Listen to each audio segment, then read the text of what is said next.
Assalamualaikum warahmatullahi wabarakatuh dan salam sejahtera. Ramadan Mubarak, kullu am wa antum bi khair. Teruskan dengan ibadah tengahan Ramadan. Pada hari ini kita menyambut 2 tahun kemenangan Pakatan Harapan. Satu kejutan membawa perubahan besar dalam peta politik tanah air dan juga suatu sejarah peningkatan demokrasi yang agak ulung. Dunia juga menyambut baik perubahan ini dan saya dapat pada hari ini bersama Azizah yang sebenarnya di tengah gelombang itu, kerana pada masa itu saya masih lagi istirahat di Istana Hinggap pada dan masa itu di rehab center pusat sejurus selepas pembedahan baru. Dan oleh demikian wajar kita dengar sendiri daripada Azizah tentang pengalaman beliau mengemudi keadilan, kerana bendera keadilan juga digunakan pada masa itu, dan kemudian mendapat pertahankan Pakatan Harapan dengan gabungan bersatu di bawah pimpinan Tun Mahathir dan memecah rekod dan mencatat kemenangan. Dan maka peringkat pertama ni saya minta Azizah jelaskan pengalaman sebelum dan dalam menghadapi suasana kemenangan pada 9 Mei 2018. Assalamualaikum, Ramadan Mubarak. Memang adalah satu daripada apa yang berlaku pada 9 Mei itu adalah kejutan. Kita telah membina sejarah dan kita telah menukar kerajaan. Bukan mudah kerana itu bukannya satu tarikh sahaja, tetapi satu perjalanan perjuangan yang panjang lamanya, dan juga dengan banyak pengorbanan dan mungkin adalah macam-macam liku-liku yang berlaku.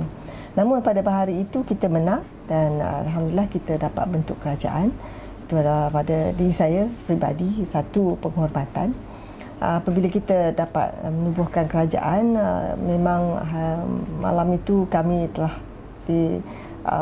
menghadap ke bawah duli Sultan Muhammad pada ketika itu, yang di-Pertuan Agong, untuk membolehkan mengangkat sumpah dan membuatkan keputusan yang utama.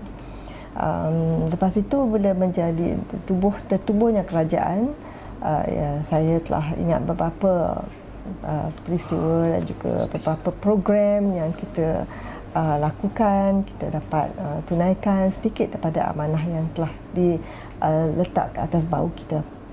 Jadi satunya saya sebagai Timbalan Perdana Menteri Wanita yang pertama untuk Malaysia, satu kebanggaan.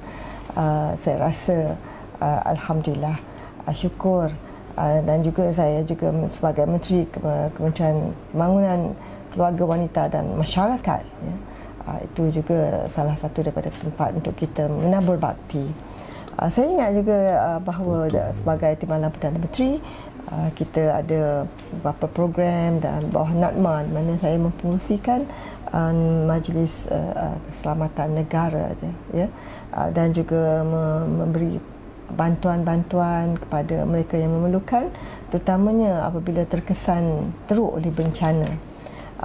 Juga masuk masa itu saya ingat Sungai Kim, masa kita dapat menolong mereka dalam ASEAN, di Indonesia, di Lombok, di mana mangsa-mangsa banjir lumpur, gempa bumi ini berlaku. Dan juga dalam PWKM, Kementerian Wanita Pembangunan Wanita Masyarakat, kita juga ada masa itu membuat program Aisuri, ya, kerana kita memperingati tak lama lagi kita ada Hari Ibu, ya. Kita memperingati jasa sumbangan ibu-ibu yang tidak bekerja namun telah menabur bakti yang tinggi kepada pembangunan negara kita. Jadi adalah Aisuri adalah pengiktirafan untuk mereka. Jadi kita sekarang ada fasa pertama, ya, kita EPF. Kita nakkan 11% daripada EPF yang disumbangkan oleh suami itu pergi kepada isteri 2%. Kita tidak ambil daripada kerajaan beri RM50, ya, untuk diberikan kepada mereka-mereka yang sumbang RM5. Itu adalah masuk fasa pertama dah dilaksana. Fasa kedua belum lagi masuk sebagai akta dalam perancangan, masih lagi dalam cara mana untuk kita melaksanakan.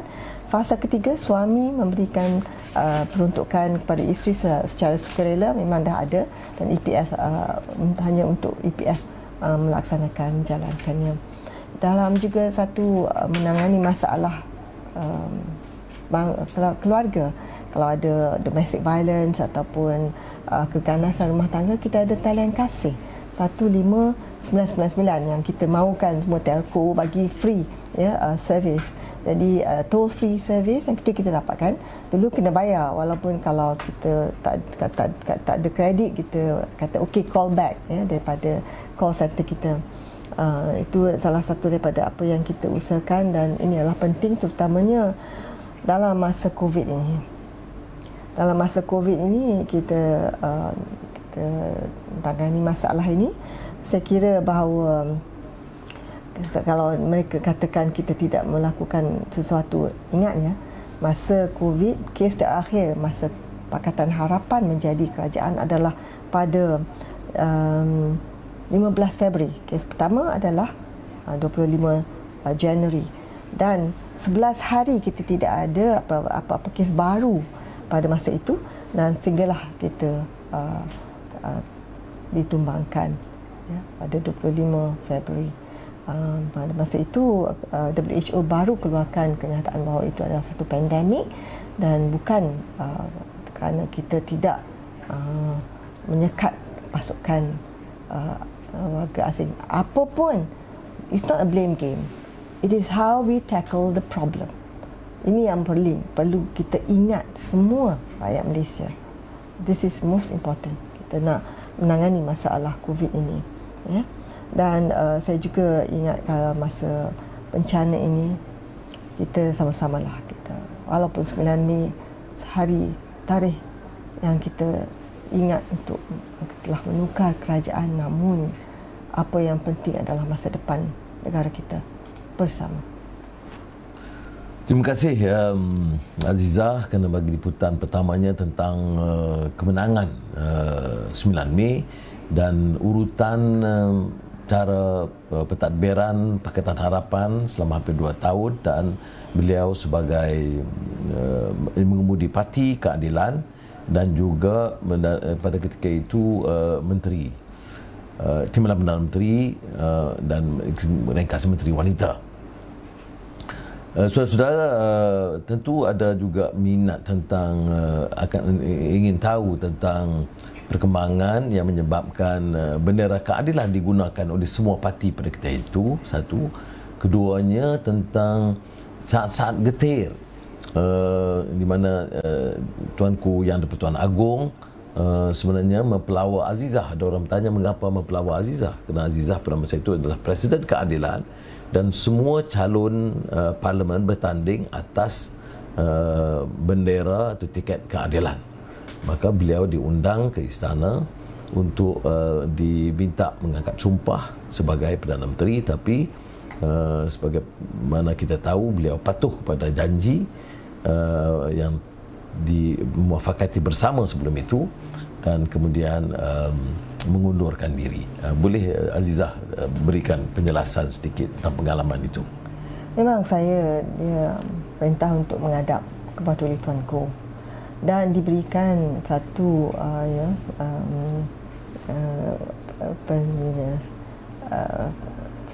bagaimana kita nak menghadapi situasi ini, sebab saya adalah Presiden Parti Keadilan Rakyat pada masa itu, dan juga lambang yang kita gunakan adalah semua Dr. Mahathir ke, Tan Sri Muhyiddin ke, semua, Azim pun, semua kita gunakan lambang Parti Keadilan Rakyat. Jadi itu kita menangi dalam pilihan raya umum yang baru yang dulu adalah atas lambang Parti Keadilan Rakyat.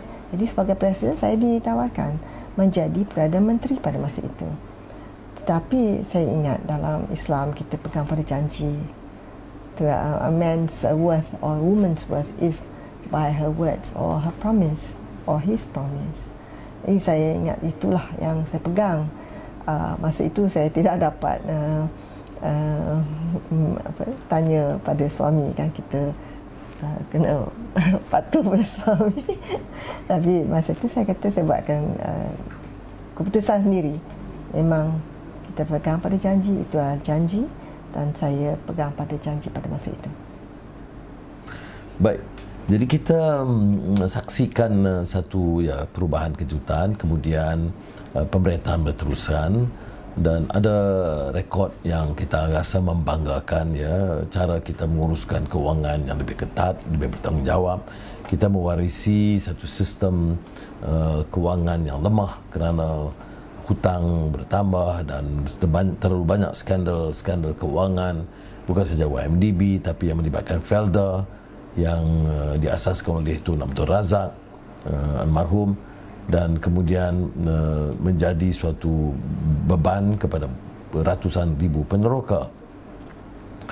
Oleh yang demikian, tumpuan terlalu banyak kepada cara memperbaiki dan menguruskan, dan saya lihat dari segi rekod banyak yang perubahan-perubahan dibawa, tetapi tentunya ada beberapa kebimbangan, keresahan, kerana ini kali pertama di mana dilihat penyertaan rakan-rakan bukan Melayu dalam kabinet, dan ini menimbulkan suatu isu besar perkauman dan sensitiviti agama.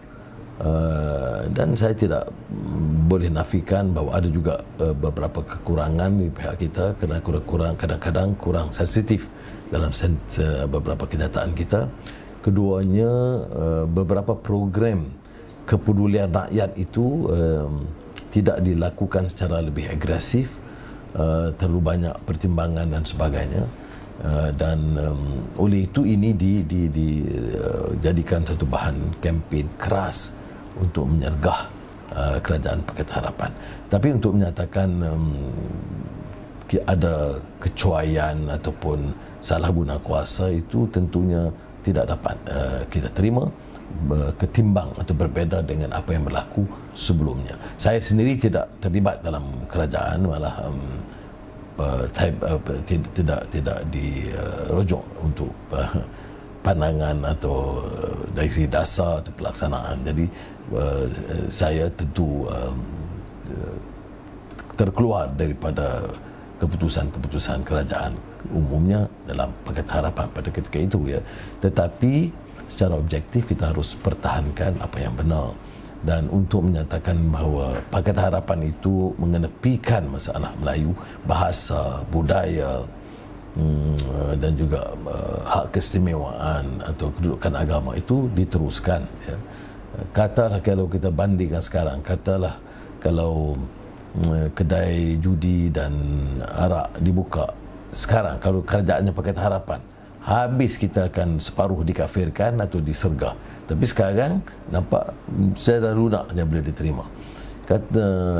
Jadi maknanya kita harus bedakan di antara fakta yang benar dan mitos yang dihebahkan.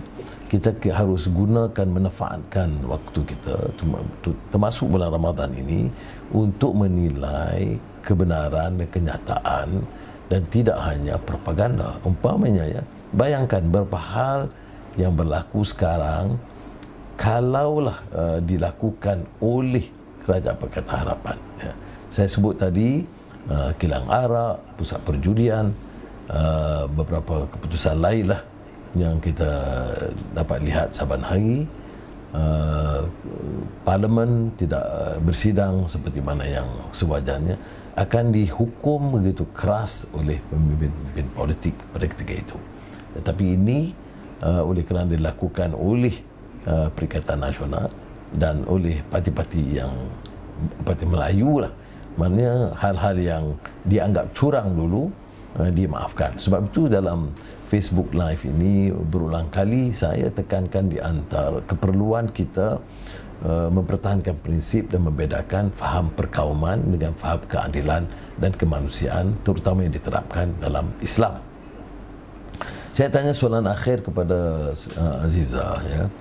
Kalaulah dengan pengalaman beliau dalam kerajaan dan perkembangan yang ada sekarang, bagaimana beliau lihat umpamanya masa depan keadilan khususnya dan Pakatan Harapan dalam lanskap atau peta politik tanah air?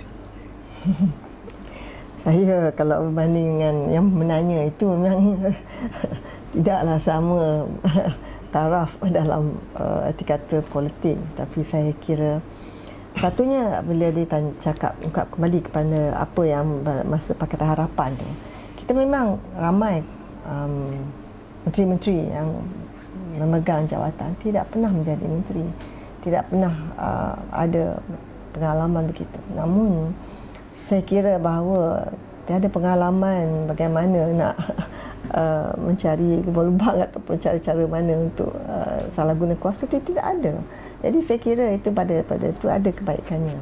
Namun saya masa-masa kita dalam kerajaan saya adalah kelemahan-kelemahan, tetapi kita boleh belajar dan mengatasinya. Tapi kalau kelemahan-kelemahan ataupun salah guna kuasa itu memang menyengkam, itu adalah salah satu yang parah dan satu penyakit. Itu yang komen saya lah. Tapi masa depan kita adalah atas dasar rakyat memilih. Saya kata itulah 9 Mei ini pada saya adalah pilihan rakyat. Jangan kita lupa, rakyat memilih dan rakyat juga boleh menghukum.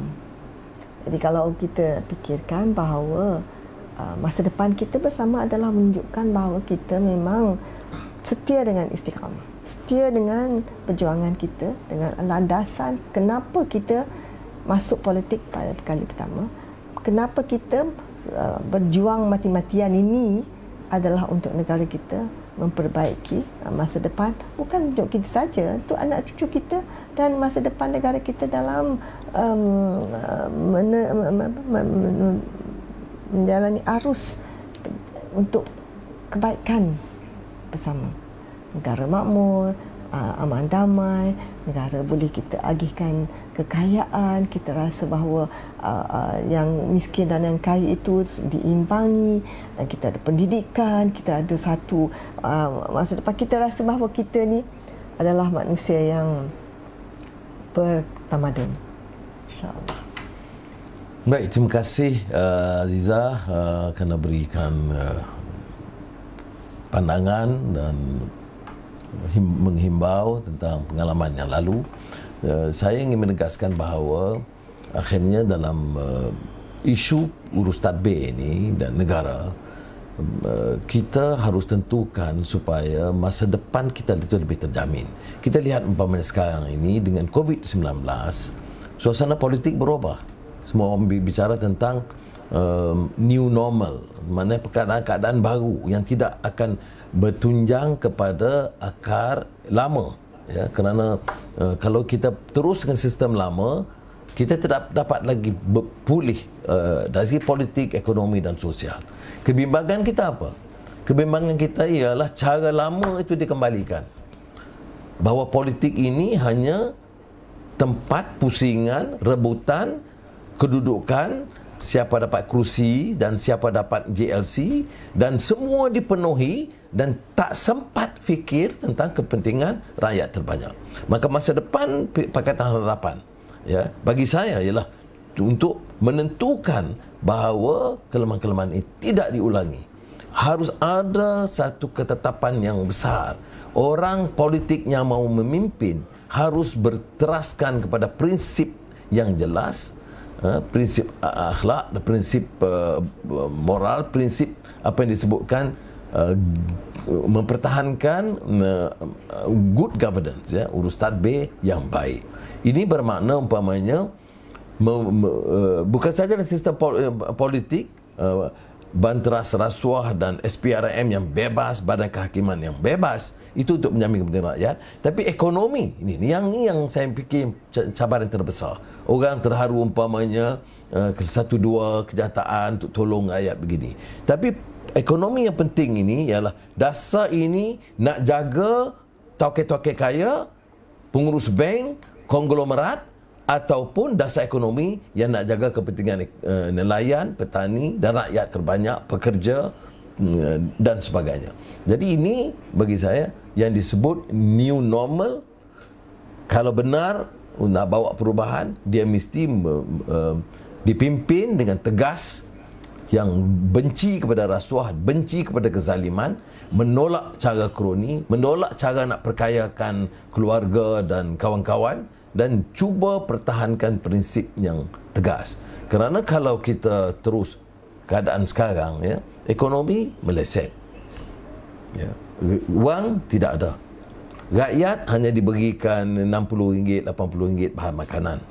Tetapi pengurus-pengurus besar bank pendapatannya 7 juta, 8 juta. Pendapatan pengurusi JLC 70,000, 80,000. Ini tidak menggambarkan suatu sikap yang prihatin untuk membawa perubahan kepada rakyat.